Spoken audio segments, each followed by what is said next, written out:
नदी प्रदूषणास जबाबदार कोण? निसर्ग की मानव? जेवण म्हणजे फक्त पोट भरणं नसून ते चविष्ट आणि आरोग्यदायी हवं. म्हणूनच साई जीवन कोल्ड प्रेस्ड ऑइल बनवलंय सर्वोत्तम शेंगदाण्यांपासून. ना केमिकल्स ना उष्णता, झिरो कोलेस्ट्रॉल आणि ट्रान्सफॅट फ्री. प्रत्येक थेंबात शुद्धता, चव आणि आरोग्य. म्हणजेच तुमच्या हृदयासाठी आणि कुटुंबाच्या आरोग्यासाठी उत्तम. आजच साई जीवन निवडा, कारण आरोग्याला शॉर्टकट नसतो.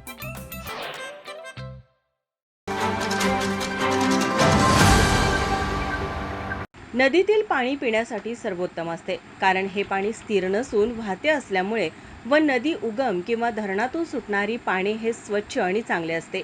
पण जसजसे हे पाणी नदीपात्रातून थोडे सरकत जाते तसतसे त्याचा वापर व प्रदूषण या दोन्ही गोष्टीला सुरुवात होते.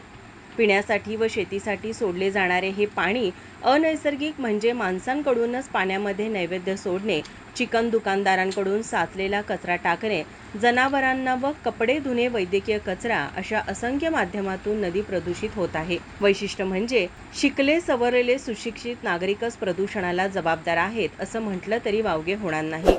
यावेळी कसबा बीडचे ग्रामपंचायत सदस्य भगवान जाधव म्हणाले, आज वरचीवर पाणी प्रदूषणाबद्दल आपण गावामध्ये बऱ्याचशाच गोष्टी केलेल्या आहेत. तरी जाऊन काही व्यापारी जे आहेत, चिकन व्यापारी असतील, डॉक्टर असतील किंवा बाकीच्या ज्या काही गोष्टी आहेत, पाणी प्रदूषणाची त्यांना जणू काही तिन्ही पाणी पित नसल्यागत त्यांचं जे प्रॉब्लेम चालू आहेत.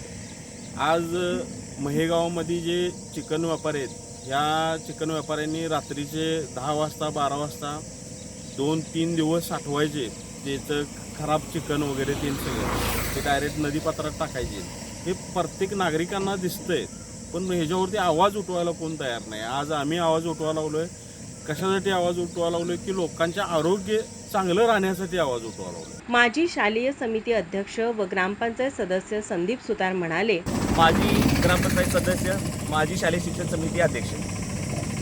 मला इथे या ठिकाणी प्रदूषण महामंडळ आणखी अन्न भेसळ जे महामंडळ आहे हे अधिकाऱ्यांना काही गोष्टी सूचित करायच्या आहेत. माणसं इथं धरणावरून कचरा, कोंबड्यांची पंख, आतडी, कोतळा, पाय, तसेच यात सुशिक्षित डॉक्टर पण आपल्या जो कचरा आहे, सिरिंज, कापसाचे पोळे हे पण नदी जर टाकत असतील तर आपण कितपत सुजाण आणि सुशिक्षित नागरिक आहोत याचा गांभीर्याने विचार करायला पाहिजे. काही दिवसांपूर्वी भोगावती नदीमध्ये म्हशीचे मृत लहान रेडकू पाण्यामध्ये टाकण्यात आले होते. त्यावेळी ग्रामपंचायत सदस्य व कर्मचारी यांच्याकडून ते बाहेर काढण्यात आले होते व त्याची विल्हेवाट लावली होती. यावेळी कसबा बीडचे उपसरपंच विजय गावडे म्हणाले, या भोगावती नदीवरती या आमच्या महेबीड पुलावरती काल सायंकाळी काही चिकन व्यापाऱ्यांनी या ठिकाणी चिकनचं जे साहित्य आहे किंवा चिकनचं जे खराब माल आहे टाकून देण्याचा, तो या ठिकाणी आमच्या ह्या नदीच्या पाण्यामध्ये टाकताना आमच्या ग्रामपंचायत सदस्यांनी गावातील आमच्या लोकांच्या निदर्शनास आले.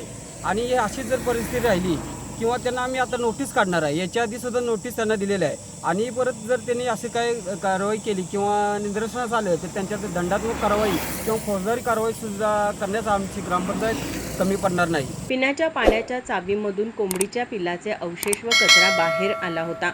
या सर्व बाबींचा विचार केला असता ग्रामपंचायत पेयजल योजनेतून होणारी कामे योग्य प्रकारे झाली आहेत का?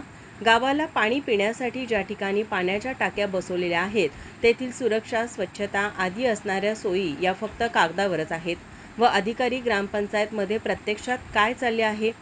जिल्हा परिषद पेयजल योजनेचे अधिकारी यांच्यामार्फत केलेल्या कामाची योग्य पडताळणी होते का? का सर्व नियम धाब्यावर बसवून आलेल्या योजनेचे पैसे वितरित करून ताबा घेण्यात येतो का?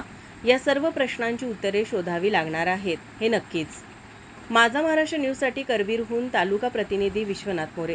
ताज्या घडामोडी पाहण्यासाठी माझा महाराष्ट्र न्यूजला आजच सबस्क्राईब करा.